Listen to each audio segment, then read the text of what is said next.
Side खबरों के लिए सब्सक्राइब करें फ्लेम मीडिया और उसके बाद बेल आइकन को प्रेस करें ताकि सबसे पहले आपको मिले एक्सक्लूसिव खबरें।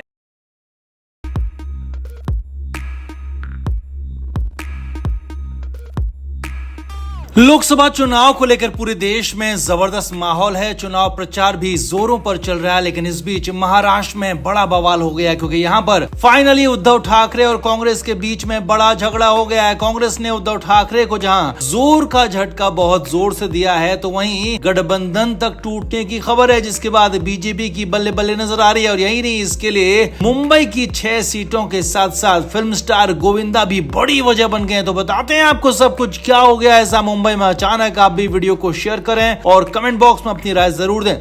तो महाराष्ट्र में महाविकास अघाड़ी के लिए मुश्किल दौर खत्म होने के बजाय और ज्यादा मुश्किल और ज्यादा कड़ा आगे बढ़ता हुआ नजर आ रहा है, क्योंकि फाइनली यहां उद्धव ठाकरे को बहुत जोर का झटका लगा है। ये झटका देने वाला कोई और नहीं बल्कि उनकी ही सहयोगी कांग्रेस पार्टी है। और चुनाव में उतरने से पहले ही गठबंधन टूटता हुआ दिख रहा है। अब पूरा मामला समझिए। असल में मुंबई की 6 सीटों को लेकर खासा बवाल मचा हुआ है, जिसमें से उद्धव ठाकरे की पार्टी ने तो कई सीटों पर अपने उम्मीदवार घोषित कर दिए। मुंबई में कांग्रेस अपने 2 बड़े नेताओं को चुनाव लड़ाना चाहती थी, जिसमें से वर्षा गायकवाड़ और संजय निरुपम की सीटों पर शिवसेना यूबीटी ने अपने उम्मीदवार घोषित कर दिया और कांग्रेस से पूछा तक नहीं। जी हां, इसके बाद तो बवाल पहले ही मचा था और संजय निरुपम और वर्षा गायकवाड़ के बगावती तेवरों ने कांग्रेस के लिए तो मुश्किल कर ही दी, लेकिन ज्यादा दिक्कत शिवसेना के लिए खड़ी कर दी, क्योंकि इन दोनों ने ही बड़े फैसले ले लिए। जी हां, बड़ी खबर, सबसे बड़ी खबर यही है कि संजय निरुपम निर्दलीय चुनाव लड़ सकते हैं। जी हां, बड़ी खबर आपको बता रहे हैं, कांग्रेस से हटकर लेकिन अंदर खाने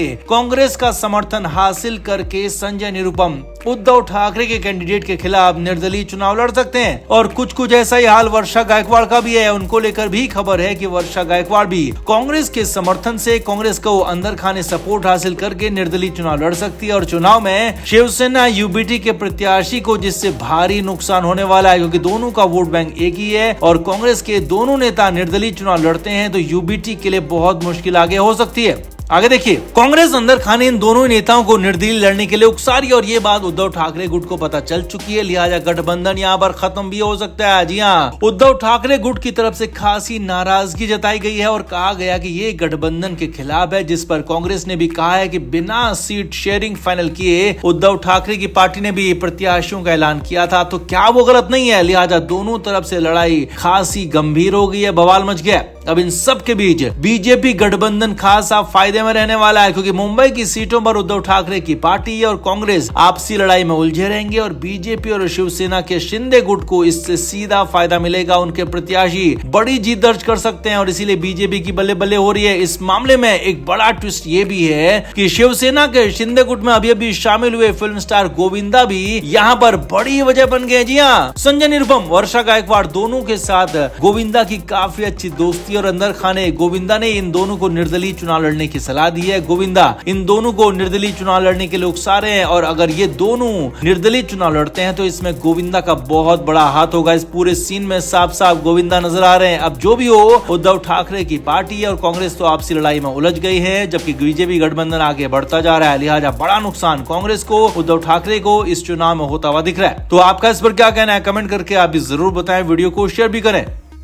तो सबसे पहले आपको बताते हैं कि किन किन सीटों पर उद्धव ठाकरे ने प्रत्याशी उतारे हैं और उसके बाद बताएंगे कि बवाल किन सीटों पर हो रहा है और आगे अब क्या होने वाला है। तो शिवसेना यूबीटी की तरफ से जो लिस्ट जारी गई है उसमें बुल्ढाणा से नरेंद्र खेड़ेकर हैं, यवतमाल वाशिम से संजय देशमुख, मावल से संजोगे वाघेरे पाटिल, सांगली से चंद्रहार पाटिल, हिंगोली से नागेश पाटिल आर्टिस्टकर, संभाजीनगर से चंद्रकांत खैरे, धाराशिव से ओमराज निंबालकर, शिरडी से भाऊ साहेब वागचौरे, नासिक से राजा भाऊ वाजे, रायगढ़ से अनंत गीते, सिंधुदुर्ग रत्नागिरी से विनायक राउत, ठाणे से राजन विचारे, मुंबई उत्तर पूर्व से संजय दीना पाटिल, मुंबई दक्षिण से अरविंद सावंत, मुंबई उत्तर पश्चिम से अमोल कीर्तिकर, परभणी से संजय जाधव और मुंबई साउथ सेंट्रल से अनिल देसाई को उम्मीदवार घोषित कर दिया है। शिवसेना यूबीटी ने इसकी लिस्ट जारी कर दिया है। संजय राउत ने अपने एक्स अकाउंट पर इनकी लिस्ट की पूरी डिटेल जारी की है। अब इन सीटों पर नामों के ऐलान होने के बाद ही कई जगहों पर बवाल मच गया है। खासतौर पर कांग्रेस और शरद पवार की एनसीपी ने उद्धव ठाकरे को लेकर खासी नाराजगी जता दी है। कई सीटें ऐसी थी जिन पर कांग्रेस और एनसीपी शरद पवार तैयारियां कर रही थी, लेकिन अचानक उद्धव ठाकरे की पार्टी ने इन सीटों पर अपने प्रत्याशियों का ऐलान कर दिया है, इसीलिए बवाल मच गया।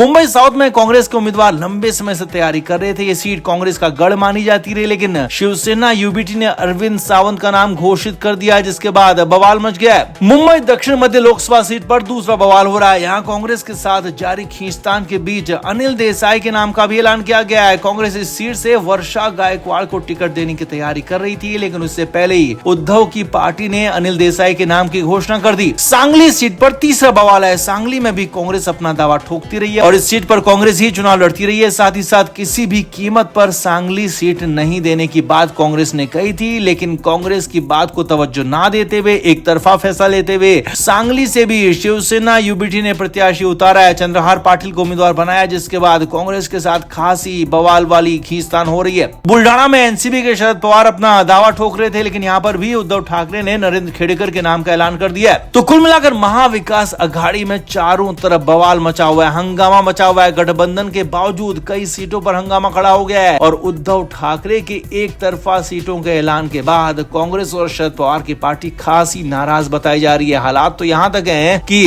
कांग्रेस और शरद पवार की पार्टी के बड़े नेताओं ने उद्धव ठाकरे से बातचीत की है, मुलाकात के लिए बात कही है और माना जा रहा है कि कहीं चुनाव से पहले इनका गठबंधन टूट ना जाए, ध्वस्त ना हो जाए और चुनाव के बाद जो बड़ी बड़ी बातें, बड़े बड़े दावे कर रहे थे वो कहीं ढेर ना हो जाए। तो आपका इस पूरी लिस्ट पर और उद्धव ठाकरे के एक तरफा लिस्ट के नाम ऐलान करने पर आप क्या कहेंगे? क्या उद्धव ठाकरे बीजेपी के हाथों में खेल रहे हैं या फिर खुद चाहते हैं कि वो महाविकास अघाड़ी में सबसे बड़े भाई की भूमिका में रहें? आप क्या मानते हैं, क्या हो सकता है उद्धव ठाकरे का प्लान? कमेंट करके आप भी जरूर बताएं, वीडियो को शेयर भी करें। तो उद्धव ठाकरे की पार्टी और उनका इंडिया गठबंधन महाराष्ट्र में पूरी ताकत से लड़ने की बात कह रहा है, मगर लड़ नहीं पा रहा है। जी हाँ, उद्धव ठाकरे की पार्टी के अंदर हाल इतने खराब हो गए हैं कि वोटिंग से पहले ही हार मानते हुए नजर आ रहे हैं और इस बार कोल्हापुर में ऐसा कुछ हुआ है। खुलेआम बगावत हो गई है, उद्धव ठाकरे के खिलाफ नारेबाजी हो गई, यहाँ तक कि बड़ा नेता नाराज हो गया। अब आगे मामला क्या हुआ वो समझिए। असल में उद्धव ठाकरे कोल्हापुर के दौरे पर आए थे और यहाँ मीटिंग भी की गई। शिवसेना यूबीटी की तरफ से शाहू महाराज छत्रपति को यहाँ से उम्मीदवार बनाया गया और उनके साथ उद्धव ठाकरे ने मीटिंग की। बाकी के लोग भी शामिल थे, मगर इस मीटिंग से पूर्व सांसद संभाजी राजे गायब थे। जी हाँ, पूर्व सांसद संभाजी राजे इस मीटिंग में नहीं आए क्योंकि वो नाराज थे और यहीं पर बवाल हो गया। बवाल भी आपको बताएंगे, लेकिन पहले समझिए कि इस बवाल की वजह क्या थी। तो असल में संभाजी राजे कोल्हापुर सीट से उद्धव ठाकरे से टिकट मांग रहे थे, चुनाव लड़ना चाहते थे, लेकिन उद्धव ठाकरे ने उनकी सुनी नहीं। संजय राउत के बेहद करीबी माने जाने वाले शाहू महाराज छत्रपति को यहाँ टिकट थमा दिया गया और शाहू महाराज यहाँ से चुनाव भी लड़ रहे हैं। अब खबर है कि इसी बात को लेकर संभाजी राजे नाराज थे, इसीलिए मीटिंग में नहीं आए। अब संभाजी राजे मीटिंग में तो नहीं आया, मगर उनके समर्थक और बाकी लोग मीटिंग में जरूर पहुंचे थे और इसीलिए मीटिंग में बखेड़ा खड़ा हो गया, बवाल खड़ा हो गया। खबर है कि इस मीटिंग में भारी बवाल हुआ। संभाजी राजे के लोगों ने उद्धव ठाकरे का खासा विरोध किया, यहाँ तक कि नारेबाजी भी की और साफ साफ कह दिया कि वो शाहू महाराज को चुनाव जीतने नहीं देंगे। संभाजी राजे ने भले ही अब तक इस पर कुछ भी नहीं कहा, लेकिन माना जा रहा है कि इसके पीछे वही हैं। खुद वो कुछ कह नहीं रहे हैं, लेकिन हाँ अपने समर्थकों से कहलवा रहे हैं, अपने समर्थकों से हंगामा भी करवा रहे हैं और अपने समर्थकों से विरोध करवा रहे हैं। उनके ही कहने पर नारेबाजी भी हुई, उनके ही कहने पर बवाल हुआ, उनके ही कहने पर हंगामा हुआ, ऐसा माना जा रहा है। Flame media report.